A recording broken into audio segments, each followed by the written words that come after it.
Olá pessoal, tudo bem? Estamos de volta, trazendo um novo vídeo para vocês, para discutirmos em cima dessa questão. Vou apresentar aqui.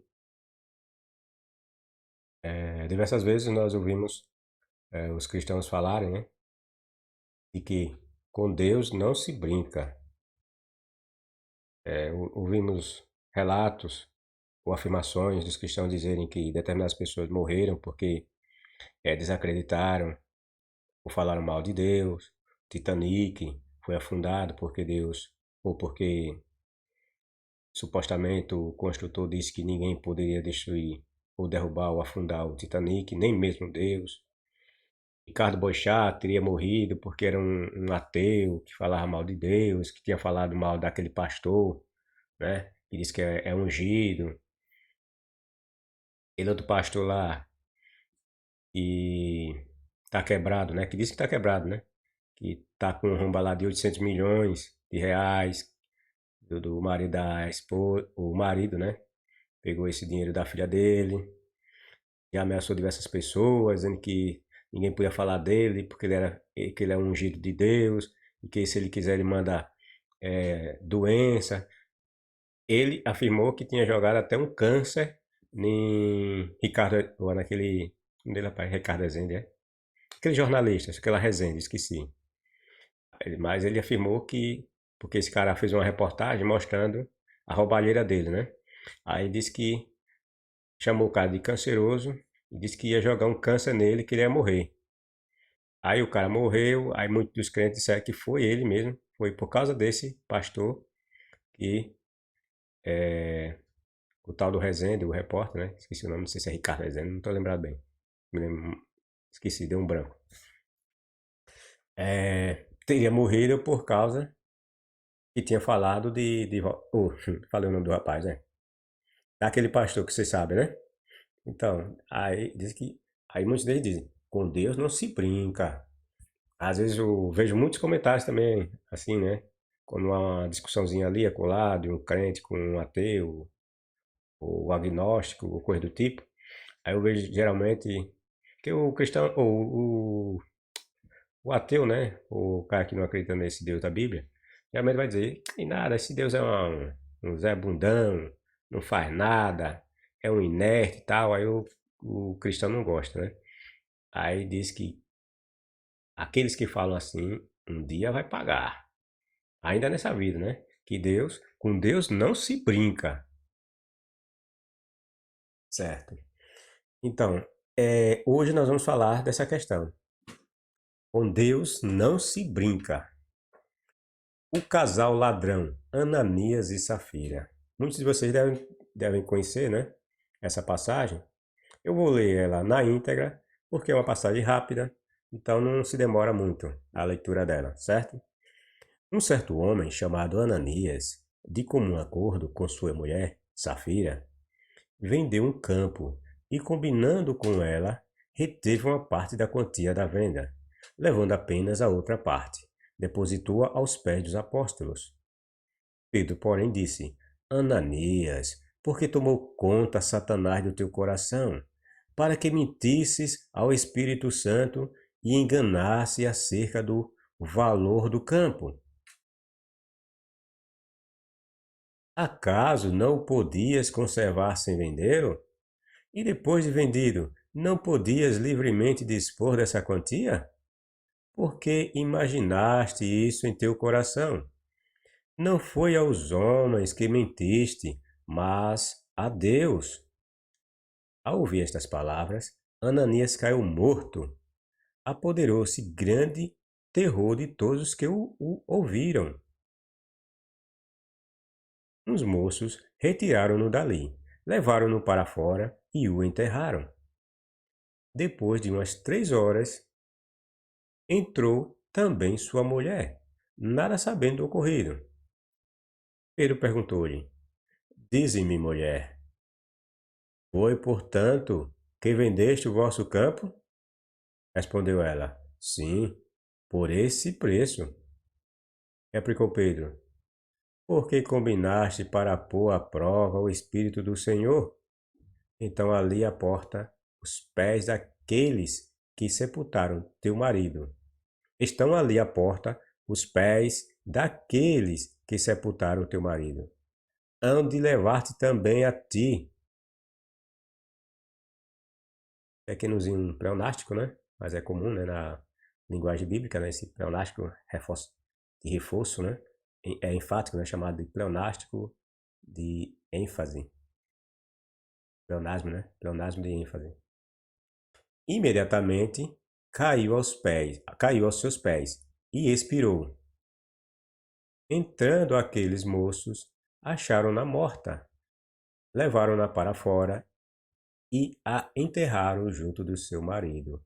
Atos capítulo 5, versos de 1 a 10. Perceberam? Com Deus, vocês não podem brincar. Se vocês brincarem com Deus, tentarem enganar a Deus, tentarem diminuir a Deus, vocês podem pagar um preço muito alto e com a vida. Essa é a ideia que esse texto quer passar. E mais ainda,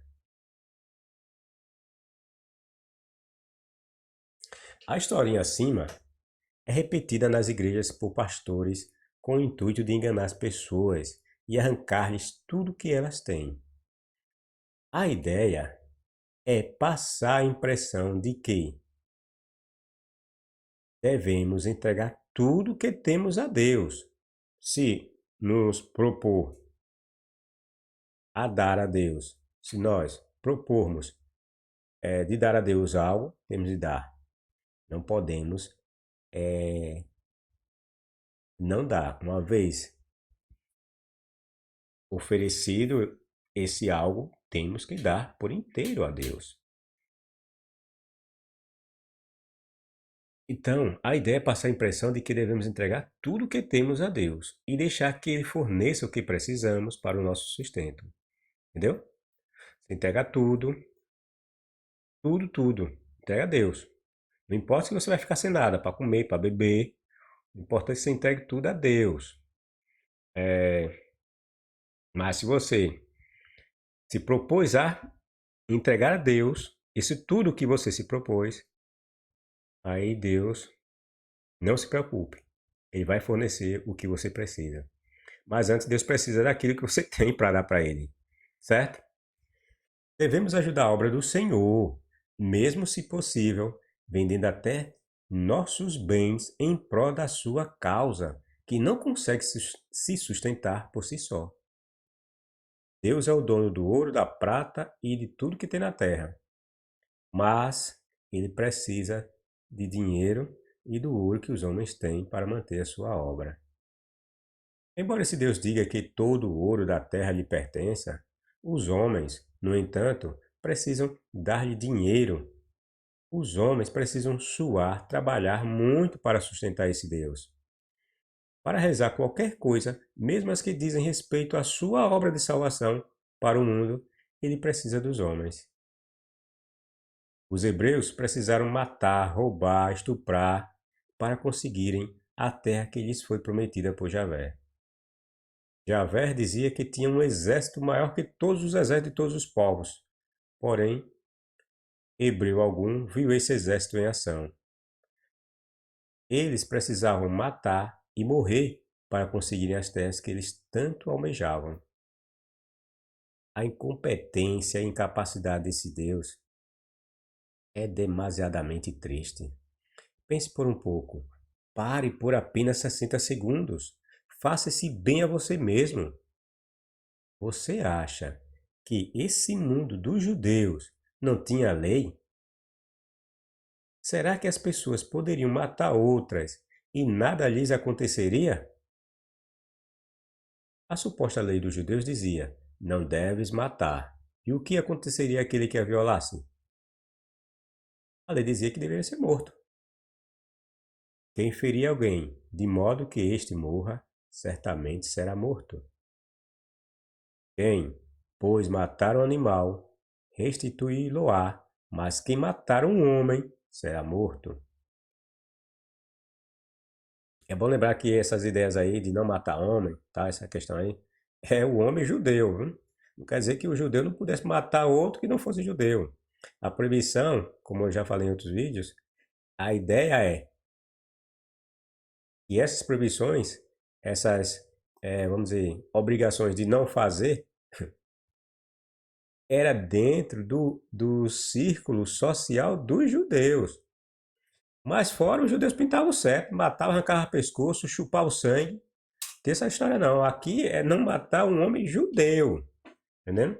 Que os cristãos, eles colocam essas situações no geral, mas a lei era para os judeus. Entendeu? Foi dada aos judeus, não foi dada para os judeus espalhar essa lei para os povos. E tanto judeus e outros povos cumprirem essa lei. Mentira. Isso é conversa furada dos cristãos. Aquela história dos escravos. Pode observar. O Deus hebreu é um Deus escravocrata. Pregou o escravismo. Certo? Aí os cristãos vêm e pegam lá um textozinho. Eles dizem que são os ateus que pegam textos isolados e interpretam errado. Mas não. Eles são especialistas em pegar textos isolados, não lê o contexto, não entende o contexto, ou finge que não entende. Aí pega um texto lá que fala que, que era proibido ou a escravidão. Aí outros dizem que a escravidão dos judeus era diferente da escravidão que nós entendemos como tal, mas nós não dizemos que a escravidão dos hebreus era igual à escravidão daqui do Brasil. Não tem nada a ver. Era escravidão. Escravidão, não existe níveis melhores de escravidão. Escravidão é escravidão. Escravidão é sujeitar alguém a outra pessoa. A escravidão impõe que uma pessoa terá direito sobre a vida de outro. Acabou. Não tem esse negócio de escravidão melhor. Os judeus nunca pregaram escravidão melhor. E ainda naqueles contextos em que aparece aparente escravidão amena, é, dentro do contexto social dos hebreus. É de um hebreu para um hebreu. Entendeu? Aquelas regras não eram de um hebreu para outros povos. É mentira. Lá o texto mostra claramente que a lei foi falada para os hebreus lá no monte, para os hebreus. Entendeu? Não era para os povos. Certo? Então não venha com essa dizer que o Deus hebreu não pregava escravidão, não. Pregava sim. É tanto que em Levítico fala que os escravos dos hebreus deveriam vir das terras dos pagãos, daquelas terras aos seus redores. Mas era proibido o hebreu escravizar outro hebreu, salvo se fosse decorresse de dívida. Ou seja, a lei abriu uma brecha para escravizar hebreu, desde que fosse, isso só poderia acontecer se fosse por questões de dívidas. Aí o judeu, o hebreu, poderia ser escravizado como forma dele pagar dívidas. Mas uma vez terminada a dívida, ele voltar novamente para ser um homem livre.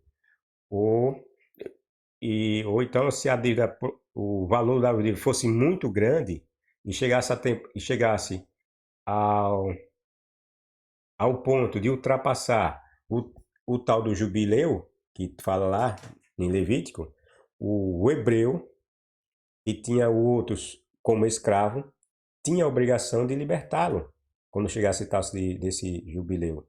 Por quê? Porque não era permitido que um hebreu ficasse por mais tempo na condição de escravo decorrente por motivos de dívida. Mas essa regra não era estabelecida por outros povos pagãos. Por exemplo, se um judeu tivesse, ou um hebreu tivesse um escravo que não fosse hebreu, esse escravo era para ser escravo eternamente. Até o momento, até enquanto ele vivesse. E mais, os filhos daquele escravo seriam escravos daquele hebreu. Ou seja, ele era escravo, tivesse filhos, iam ser escravos daquele hebreu. Para sempre. Veja que lei maravilhosa. Veja que Deus maravilhoso. E foi o Deus hebreu que estabeleceu essa lei. Viu? Aí esses crentes mentirosos, né? Isso é mentira. Por isso que eu estou dizendo que é mentira. De dizer que o Deus hebreu não aprovava a escravidão. E que, ou então, quando fala que ele havia escravidão porque era um sistema que o mundo já tinha estabelecido, então Deus permitia, mas não aprovava. Isso é mentira. Ele não só permitia, como ele mandava os judeus buscarem escravos. conseguirem escravos. Certo, cristão? Lê a sua Bíblia, vocês não leem a Bíblia. Vocês não entendem a Bíblia. Vocês gostam de ser enganados. Pois bem, os judeus da época de Jesus tinham leis que deviam ser observadas. Além disso, esse povo também estava sob tutela ou controle dos romanos. Tá entendendo? Eles não estavam soltos como bicho no campo lá na Palestina. Eles tinham suas próprias leis sociais, os judeus da época de Jesus, como também eles estavam sob a tutela e o poder de controle do Império Romano. Então, a terra dos judeus era dominada e controlada pelos romanos. Portanto, os judeus eram mantidos sob o controle do Império Romano. Leis romanas tinham que ser observadas também por eles. Vocês devem se lembrar que quando Pilatos estava julgando a Jesus, os próprios hebreus afirmaram que sua lei dizia que quem dissesse ser filho de Deus deveria morrer. Ou seja, eles tinham lei. No tempo de Jesus ali, os hebreus, ou os judeus, tinham leis entre eles. Tá entendendo? E não era um povo, não era, vamos dizer, não era um cão sedônio. Tinham leis que eram observáveis por seus conterrâneos. Notem que Jesus estava sendo julgado por um romano, o Pôncio Pilatos, mostrando que Roma mantinha a ordem por meio de imposição de suas leis. Por isso que Jesus estava sendo julgado ali por um romano, porque havia leis romanas que deviam ser observadas. As sociedades são organizadas e controladas por poderes constituídos. Até mesmo as mais primitivas. Você vai para uma aldeia indígena, existem lá algumas regras que são impostas pelaquela comunidade indígena. Né? Então não existe essa história de que um cara entrou na casa de outro, o cara apareceu morto e deixou para lá, ninguém foi lá investigar, verificar como foi que esse cara morreu, quem foi que matou, quem foi que deixou de morrer, ou como foi que ele morreu, como foi que em que condições ele morreu, e assim por diante. Pois então, você acha que duas pessoas, Safira, primeiro Ananias, depois Safira, entrariam numa casa de um apóstolo, ou com um apóstolo e outros apóstolos lá, e ambos sairiam mortos, sendo arrastados por umas pessoas, e foram enterrar eles não sei na onde, ficaria por isso mesmo? Rapaz, fala sério, você acredita num enredo mentiroso desse? As autoridades locais, romanas e judaicas, não procurariam saber quem havia causado aquelas mortes? Vocês acreditam nisso? Os apóstolos simplesmente iriam dizer às autoridades judias e romanas que o Deus Javé, ou Yahvé, YHVH, havia matado aquelas duas pessoas porque eles haviam escondido o real valor de uma venda de uma propriedade que era deles, e aquelas autoridades iam acreditar? Fala sério, vocês acreditam numa lenda dessa? Aliás, vocês acreditam? Acreditam sim. Vocês acreditam da cobra? Vocês acreditam que Adão ou Eva acreditaram que uma cobra falou para eles? Vocês acreditam que Balaão ficou conversando com um burro? Então, isso aqui é fichinha. Desculpem quando eu falei e perguntei se você acreditaria numa história dessa. Desculpem, realmente vocês acreditam sim. Não tem porquê, né? Vocês não acreditarem numa história dessa. Ninguém iria responder por essas mortes? Leitor ou crente ou cristão, você acha que as coisas em pleno século I, depois de Cristo e sob o controle dos romanos funcionavam assim? Além disso, os textos nos passam a ideia de que os discípulos e apóstolos de Jesus eram odiados pela comunidade judia, sobretudo por seus líderes. Acontecendo duas mortes seguidas no local em que havia seguidores de Jesus, isso seria a maior oportunidade que esses líderes teriam para acabar de vez com a seita do suposto defunto de nome Jesus. Saíram um prato cheio para mandar eles para a cadeia, matar todos eles. Esses líderes judeus, bem como os romanos, iriam para cima com tudo dessa seita do primeiro século. Se você acha que era possível isso, você precisa seriamente de um médico. Essa história é uma invenção, uma fabulazinha criada com o objetivo de seduzir pessoas, incutir ideias desse tipo, de que tudo se deve fazer pela obra de Deus, de Javé, Jeová. Você deve se entregar de corpo e alma, se oferecer para esse Deus, entregar tudo, perder tudo, porque Ele vai lhe fornecer o necessário para seu sustento. Tá entendendo? É esse o objetivo dessa lendazinha aqui. Criar essa ideia, essa figura, como diria, subliminar, entendeu? Para incutir em vocês essa ideia infantilizada de que histórias como essas poderiam ter acontecido.